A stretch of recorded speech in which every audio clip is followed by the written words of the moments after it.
ور هیچ نباشد چو تو هستی همه هست. به نام خدا. با سلام و درود بر شما بینندگان عزیز. مهدی صیادی هستم، مربی آموزش رانندگی در آموزشگاه رانندگی کیمیا دارا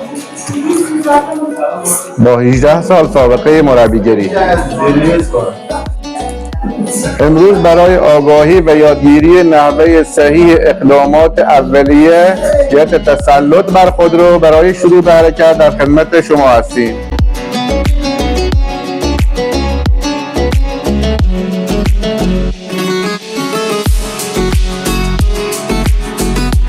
برای اینکه یادمان بماند مراحل تسلط به خودرو را انجام دهیم،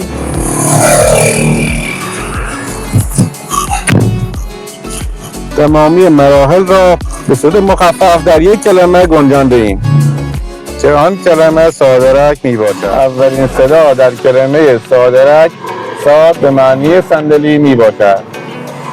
با فهمیدن کلمه صندلی متوجه می شویم که ابتدا باید صندلی را تنظیم کنیم. دومین صدا صدای آ به معنی آینه می باشد، یعنی اینکه باید آینه ها را تنظیم کنیم.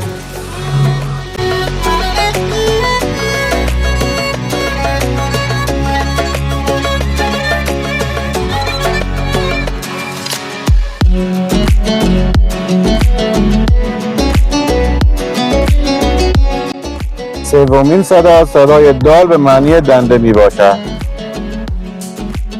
در این مرحله با گرفتن پدال کلاچ و ترمز دنده را در وضعیت خلاص قرار می دهیم.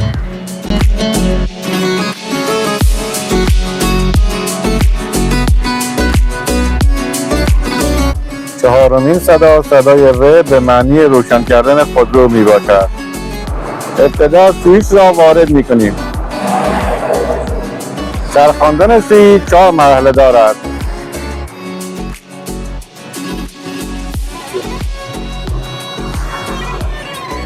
در مرحله اول فرمان قفل است و جریان برق در مدار خودرو وجود ندارد.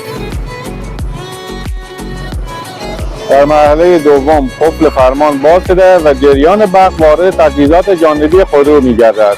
در مرحله سوم کلیه تجهیزات برقی خودرو وارد مدار شده و پمپ بنزین فعال می‌شود.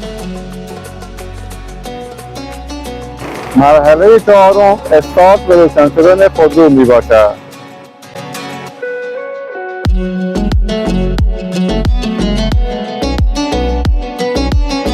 و در نهایت صدای که یعنی کمربند. در این مرحله کمربند ایمنی را می بندیم. به پایان آمد این دفتر، حکایت همچنان باقی است.